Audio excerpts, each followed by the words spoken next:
영혼의 감기라고 하는 별명을 가진 우울증은 현대인들에게 너무나 친숙한 병입니다.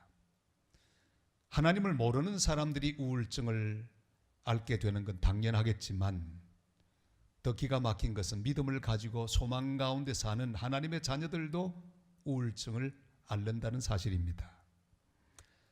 내가 우울증인지 아닌지를 한번 좀 검사를 해보겠습니다.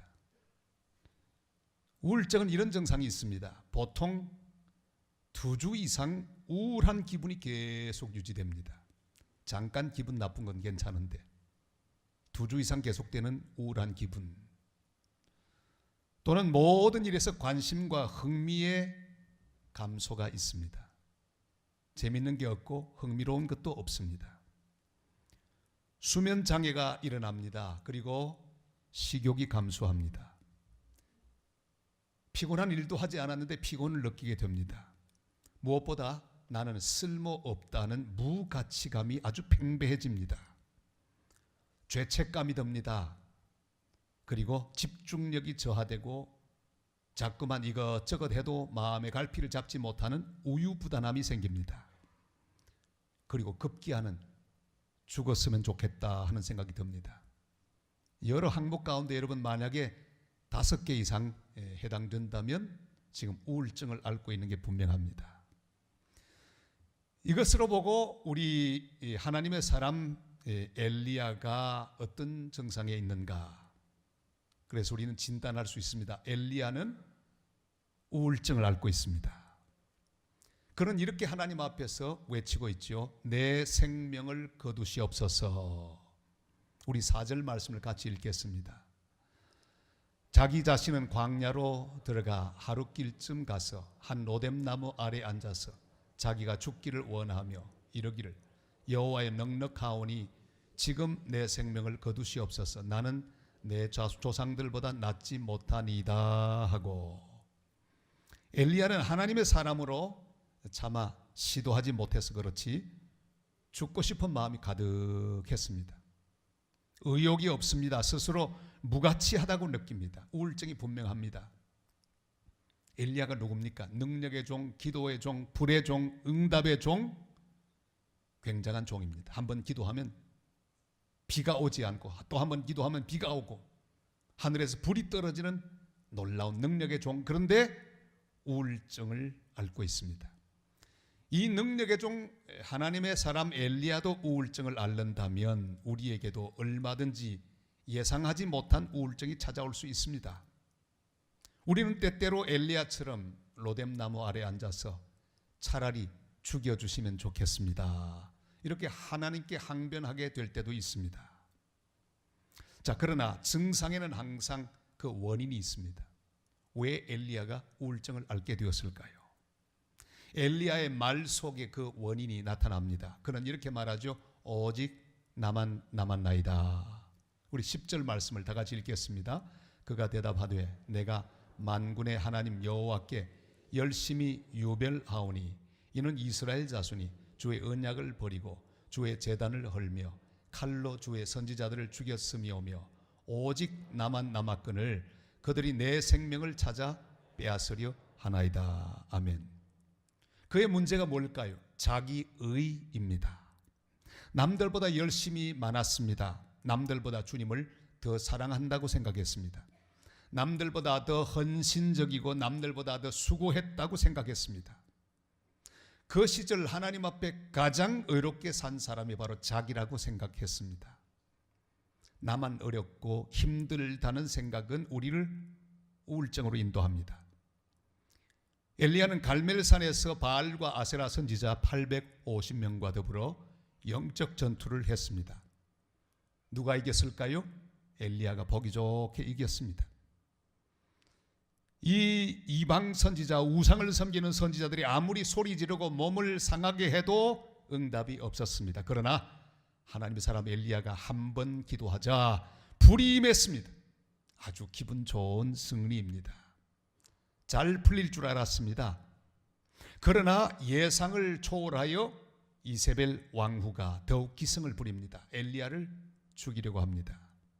이제 더 이상 할 수 없다는 생각이 그를 엄습했습니다. 절망감, 좌절감이 찾아왔습니다. 더욱 직접적인 우울증의 원인이 나타납니다. 엘리야의 생각 속에 들어있는 그런 모습입니다. 선지자들을 다 죽이고 나만 남았는데 나도 죽이려고 합니다. 나도 이제 곧 죽을 것입니다. 우리가 알 수 있는 게 뭡니까? 엘리야는 자기 나름대로 각본을 다 써두었습니다. 갈멜산의 영적 전투에서 승리하고 바알 아세라 선지자 850명 죽였으니 이제는 이세벨과 아합도 자기 앞에 무릎을 꿇고 회개할 것이다. 이스라엘 백성들도 다 통해 자복하며 하나님 앞에 나와서 모든 것을 다 내어놓고 허물어버린 제단을 다시 세우는 신나는 미래가 펼쳐질 것이다. 바로 그것이 신나는 엘리야의 각본이었습니다. 그런데 하나도 자기 각본대로 되지 않았습니다. 이세벨은 더욱 악해져서 길길이 뜁니다. 자기를 죽이려고 합니다. 백성들도 회개하지 않습니다. 악이 더 왕성합니다. 불의가 더 판을 치고 있습니다. 하나님의 심판이 나타나지 않습니다. 그래서 엘리야는 낙심합니다. 우울증에 빠집니다. 여러분, 우리는 너무 쉽게 내 인생의 각본을 씁니다. 고난 중에서 승리를 예상한 각본을 씁니다. 그래서 그대로 안 되면 실망하고 낙심합니다. 우울증에 빠지게 됩니다. 최근에 우리 한국 사람들이 제일 많이 보았던 드라마, 무려 23.779%, 4명 중에 1명은 그 드라마를 끝까지 보았는데 엄청난 시청률을 자랑하는 스카이 캐슬이 있었습니다. 이 작품을 보다가 사람들은 모두 허탈에 빠졌습니다. 결말이 너무 안일하게 났기 때문입니다. 누구죠? 헤나의 죽음과 함께 모든 사람들이 다 회개하고 새 사람이 됩니다. 딱 한 사람 죽었는데 다 마음을 돌리고 다 바로 되고 다 좋은 사람이 되고 새 삶을 시작하게 됩니다.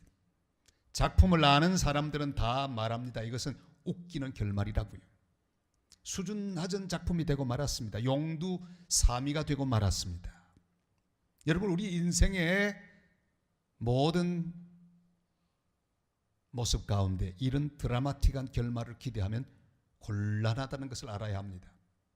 내가 내 인생의 각본을 내 중심대로 짜두면 곤란합니다. 여러분, 기도했는데도 안 될 수도 있습니다. 열심히 했는데도 열매 없을 수 있습니다. 최선을 다했는데도 욕을 먹을 수 있습니다. 인내하고 씨를 뿌렸는데도 아무런 결실이 없을 수도 있습니다. 내 예상을 전부 뒤엎는 결과가 올 수도 있습니다. 이걸 모르면 우리는 낙심합니다. 실망하고 절망하며 우울해지게 됩니다. 그러나 우리 주님은 낙심 가운데 빠진 우리를 그냥 내버려 두시는 주님이 아니십니다. 주님이 오셔서 회복시켜 주십니다. 주님께서 우울증에 빠진 엘리야를 어떻게 회복시킵니까? 우선 그를 쉬게 합니다. 우울증을 앓는 엘리야, 지금 현대 우울증을 앓는 것과 거의 비슷합니다. 잠맛을 잃어버렸습니다. 밥맛을 잃어버렸습니다. 일맛을 잃어버렸습니다. 살맛도 잃어버렸습니다. 우울증의 특징은 맛을 잃어버리는 거예요. 왜 사는지 모릅니다. 밥을 먹어도 돌 씹는 것 같습니다. 잠이 오질 않습니다. 전부 잃어버렸습니다. 하나님께서 엘리야에게 오셔서 그 맛을 회복시켜 줍니다. 잠맛을 회복시켜 주셨어요. 푹 자게 했습니다. 떡을 주셨습니다. 그것도 구운 떡을 주셨는데 밥맛이 회복됐습니다. 살아갈 용기가 생겼습니다. 먹고 마시고 쉬게 하심으로 그의 힘을 회복시켜 주셨습니다. 엘리야는 40주 40야를 걸어서 하나님의 산 호렙에 오르게 하셨습니다. 그 산의 한 굴 안으로 들어가게 하셨습니다. 이제 엘리야의 우울증을 치료하는 가장 중요한 과정을 같이 보십시다. 마치 우리 앞에 동영상을 트시듯이 생생한 장면을 직접 보여주십니다. 바람이 지나가게 하시죠. 지진이 지나가게 하십니다. 불이 지나가게 하십니다. 그러나 아무것도 없었습니다. 하나님이 거기 계시지 않았습니다. 그런데 불 후에 세미한 음성이 있었습니다. 거기에 하나님이 계셨습니다. 12절 말씀 우리 다 같이 읽을까요? 또 지진 후에 불이 있으나 불 가운데도 여호와께서 계시지 아니하더니 불 후에 세미한 소리가 있는지라. 아멘. 이것은 하나님의 특별한 퍼포먼스입니다. 하나님의 모든 뜻을 담은 특별 공연을 펼치십니다. 한편에 잘 준비된 드라마를 지금 낙심 가운데 있는 엘리야에게 보여주고 계십니다. 이런 의미가 담겨 있습니다. 엘리야야, 보아라, 지금 강한 바람이 지나간다. 지진도 지나간다. 불도 지나간다. 엘리야야, 너는 바람처럼 살던 풍운하였다. 지진처럼 놀라운 기적도 일어났다. 불같은 기도의 응답도 받아서 갈멜산에서 대승리도 얻었다. 너의 기도로 바람이 멎기도 했다. 비가 오지 않기도 했고 3년 6개월 지난 다음에는 비가 쏟아지기도 했다. 그때 신나더냐? 네가 바랬던 것이 그것 아니었냐? 그래서 모든 전쟁 끝내고 모든 악을 없애고 불의한 세력을 제거하고 네가 영광받는 그런 결말을 바랬더냐? 그것은 너의 각본이다. 나는 스카이캐슬 같은 유치한 극본은 안 쓴다. 내가 준비한 결말은 따로 있다. 나중에 네가 알게 될 것이다. 그러나 적어도 지금은 아직 결론을 맺을 때가 아니다. 불 후에 세미한 소리를 듣느냐? 세상이 어떻게 변하든지 내 인생에 열매가 있든지 네가 성공하든지 실패하든지 내 기도가 응답되든지 응답되지 않든지 지금 가장 중요한 것이 있다. 나는 네가 중요하다. 그래서 너를 호렙산 동굴로 불렀다. 나를 만나자. 내가 하는 말을 듣거라. 내가 시키는 일을 하거라. 나는 역사의 주관자니라. 그것을 믿고 너는 묵묵히 내가 시키는 일을 하거라. 먼저 다메섹에 가서 하사엘에게 기름 부어 왕으로 세우라. 예후를 이스라엘 왕으로 세우라. 그리고 엘리사에게 기름을 부어 너의 후계자로 삼으라. 내가 세운 각본대로 너는 수행하라. 내가 한다. 내가 처리한다. 내가 정리한다. 내가 완성한다. 너 혼자 다 하려고 하지 마라. 너밖에 없다고 생각하지 마라. 그것은 건방진 생각이다. 내 각본대로 움직여라. 나는 너보다 못하지 않은 바알에게 무릎 꿇지 않은 자 7,000명을 남겨두었다. 후계자도 준비해 두었다. 잘 되거나 못 되거나 네가 상관하지 말거라. 알아주건 몰라주건 상관없다. 열매 있든 열매 없든 되든 안 되든 그것 때문에 좌지우지 하지 말라. 너는 나와 만나자. 내 음성을 듣고 오늘과 내일 네가 할 일을 하라. 아합은 내가 정리한다. 이세벨은 내가 정리한다. 김정은은 내가 정리한다. 이 세상은 내가 심판한다. 한국교회는 내가 책임진다. 너의 인생은 내가 책임진다. 내가 정한 때에 내가 정한 방법으로 세상을 심판하고 진행할 것이다. 이런 하나님의 메시지가 이 특별 공연 가운데 아주 담뿍히 들어 있었습니다. 사랑하는 성도 여러분, 엘리야가 호렙산 동굴에서 들었던 이 말씀을 우리의 삶의 자리가 어떠하든지 바로 이 순간 이 자리에서 바로 그 힘든 모든 삶의 현장에서 성경을 통하여 말씀을 통하여 매일매일 듣는 복된 하나님의 백성들 다 되시기를 주님의 이름으로 축원합니다. 따뜻한 봄이 되어서 하나 아버지가 어린 딸을 데리고 등산을 갔습니다. 아버지는 딸을 좋아하죠. 딸의 손을 잡고 등산을 제법 높이 올라갔습니다. 중간쯤 돼서 아버지가 급한 일이 생겼습니다. 얘야, 아빠 좀 다녀올 테니까 너 딴 데 가지 말고 여기 가만히 있어라. 네, 아빠. 드디어 아빠는 자기 볼일 보러 갔습니다. 이 어린 딸이 앉아있는데 너무 심심해요. 시간이 돼도 아빠가 오지 않습니다. 이게 짜박짜박 걸어서 그냥 다른 곳으로 가기 시작했습니다. 산길이 그렇듯이 갔다 돌아오기 참 어렵습니다. 더구나 이 어린 딸에게는 길이 너무나 꼬불꼬불하기에 자기 나름대로 아버지를 찾아보려고 하는데 아빠가 없습니다. 걱정스러웠습니다. 소리를 지르며 아빠를 찾습니다. 아빠가 없어요. 아버지가 급한 일을 마치고 뛰어왔습니다. 딸이 그 자리에 없는 거예요. 얼마나 당황했던지 딸의 이름을 부르며 온 산을 헤맵니다. 딸이 없습니다. 이 딸은 헤매다가 그만 어느 골짜기에 주저앉고 맙니다. 넘어져서 울며 기진맥진한 가운데 앉아 있습니다. 이 아빠는 길을 아주 샅샅이 뒤지면서 드디어 저 골짜기 아래에 기진맥진에 쓰러져 있는 딸을 만났습니다. 그때 딸이 말합니다. 아빠, 내가 얼마나 아빠를 찾았는데 왜 이제 왔어? 여러분, 딸이 아무리 찾아보았자 소용없어요. 중요한 것은 아빠가 찾아와야 합니다. 그래서 살려주었습니다. 여러분, 우리가 믿는 믿음은 바로 그겁니다. 내가 찾은 하나님이 아닙니다. 내가 아무리 불러도 내가 부른다고 내 뜻대로 되는 것 아닙니다. 하나님이 오셔야 합니다. 하나님 오셔서 구원해 주셔야 합니다. 하나님 말씀해 주셔야 합니다. 은혜가 무엇입니까? 내 삶의 자리에 길을 잃고 헤매며 낙심하고 있을 때 우리 하나님 아버지께서 찾아오셔서 우리에게 말씀 주시고 우리를 구원하신다는 사실입니다. 사랑하는 여러분, 찾아오신 하나님 앞에 안기는 것이 믿음입니다. 지금 여기에 주님은 찾아오십니다. 로뎀 나무 아래에서 죽기를 구하는 나에게 찾아오십니다. 오셔서 어루만지시고 쉬게 하시고 먹게 하십니다. 그리고 우리를 인생의 동굴 속에 두시며 나와만 만나자 말씀하시는 주님이십니다. 사랑하는 성도 여러분, 우리 하나님이 우리를 때때로 동굴 속에 두실 때가 있습니다. 앞이 보이지 않는 동굴, 외로운 동굴, 고립의 동굴, 아무도 나를 돕지 않는 동굴.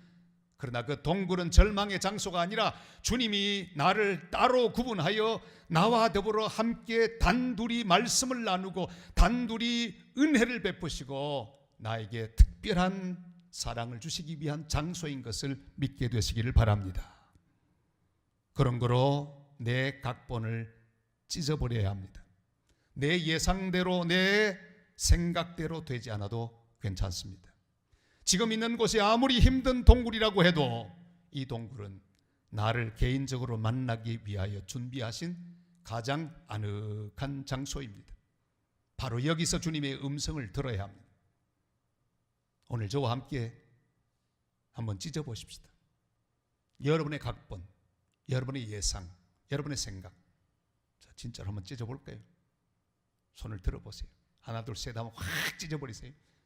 음량 효과를 입으로 내시면서 하나 둘 셋 구기시고 쓰레기통 속에 던지시고 여러분의 각본을 찢어버리세요. 이게 믿음입니다. 내 예상대로 되지 않아도 잘못된 인생이 아닙니다. 주님은 나를 위하여 귀한 일들을 준비해 놓으셨습니다. 바로 여기서 주님의 음성을 들어야 합니다. 세미한 음성을 들어야 합니다. 사랑하는 성도 여러분, 바람 속에서 주님을 만나려고 하지 마십시오. 바람 불지 않아도 주님은 성령을 통하여 일하십니다. 말씀을 통하여 일하십니다. 지진 속에서 주님을 만나려 하지 마시기를 바랍니다. 지진이 없어도 말씀하시는 하나님이 내 인생의 지진입니다. 꼭 지진이 일어나야 됩니까? 아무것도 움직이지 않아도 말씀이 나를 흔들고 말씀이 능력의 지진이 되어 내 앞을 여시고 인도하실 것입니다. 말씀대로 될 것을 믿고 주님을 바라야 합니다. 불 속에서 주님을 만나려고 하지 마십시오. 이 세상에 어떤 불꽃보다 주님의 음성이 더 뜨겁습니다. 주님의 말씀이 불꽃보다 더 맹렬합니다. 오늘 주시는 이 말씀 속에서 주님을 만나시기를 바랍니다. 이 말씀이 우리를 살릴 것입니다. 눈에는 아무 증거 보이지 않고 손에는 아무것도 잡히지 않고 내 앞길 칠흑같이 어두워도 말씀 속에서 빛을 보고 바람을 느끼고 불을 느끼며 지진을 느끼면서 믿음으로 나아가는 하나님의 백성들 다 되시기를 주님의 이름으로 축원합니다. 여호수아 1장 8절로 9절이 말씀하죠. 다 같이요. 이 율법책을 내 입에서 떠나지 말게 하며 주야로 그것을 묵상하여 그 안에 기록된 대로 다 지켜 행하라. 그리하면 네 길이 평탄하게 될 것이며 네가 형통하리라. 내가 네게 명령한 것이 아니냐. 강하고 담대하라. 두려워하지 말며 놀라지 말라. 내가 어디로 가든지 내 하나님 여호와가 너와 함께 하느니라 하시니라. 아멘. 날마다 우리 주님의 말씀을 붙들고 주님 앞에서 주님이 주시는 거룩한 말씀을 믿고 그 말씀이 내 인생에 존재하는 그 어떤 불보다 지진보다 바람보다 더 강력한 능력이 될 것을 믿고 믿음으로 말씀과 더불어 사는 복된 사람들 다 되시기를 주님의 이름으로 축원합니다.